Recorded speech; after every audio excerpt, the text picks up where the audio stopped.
Dalawa sa mga tinaguriang Jabida fighters ang nakapanayam ng GMA News. Sinanay di umano sila noong dekada 60 para bawiin ang saba mula sa Malaysia. May exclusive report si Ian Cruz. Nakilala ko sa Simunol Tawi-Tawi sina Haji Abdul Hakim Akbar at George Usman. Kabilang sila sa halos 200 na mga Jabida fighters na nagsanay dito noong dekada 60. Kanina, muling binalikan ng dalawa kasama ang GMA News ang Camp Sofia, ang training area ng mga Jabida. Si Akbar, ngayon lang daw muling nakaapak sa dating kampo nila mula noong 1967.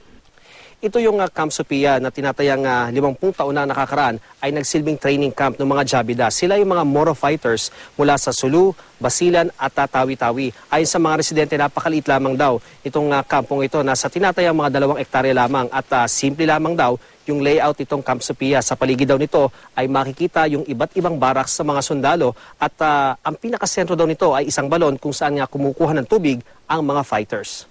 Ang balon ng tubig, hindi raw nila malilimutan. Wala na itong tubig ngayon at tinabunan na rin ng mga bato.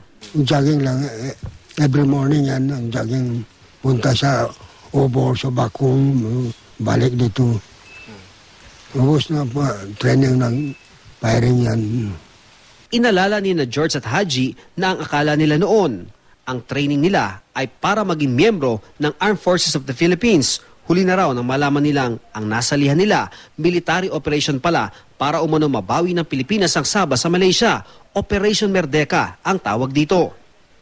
Grupo-grupo raw sila nag-training sa Maynila, Corregidor at sa Fort Magsaysay sa Nueva Ecija. Hindi raw nila kasama ang grupo na may tinatayang 60 Jabida fighters na minasakre sa Corregidor noong 1968. Ang grupo raw nila nakabalik sa Tawi-Tawi nang hindi na natuloy ang Operation Merdeka. Kung sakali po na dinala kayo sa Saba noon, para po sakupin ng Saba, papayag ba kayo noon sa Jabida? Hindi kayo papayag. Kasi po. Pero bakit kami dalang doon? Parang gusto namin mag-rearmy kami. Hindi kami gusto punta doon. Si Mike Madlias, 9 na taon lang nang itayo raw ang Camp Sofia sa pamamahala ni Major Eduardo Martelino. Every morning, nagja-jogging sila palabas from this camp papuntang mga barangay.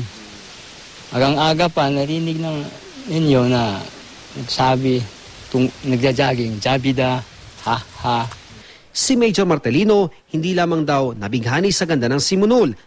Na love at first sight din daw siya sa Noy 3rd year high school na si Sofia Mircusin. Kay Sofia raw ipinangalan ng kampo ng mga Jabida, na ang ibig sabihin daw sa salitang Muslim, stunningly beautiful woman. Ilang buwan matapos daw ang kasal ni Sofia at Martelino, umalis ng Simunol si Martelino para sa training ng Jabida sa Luzon at hindi na nakabalik pa sa Tawi-Tawi.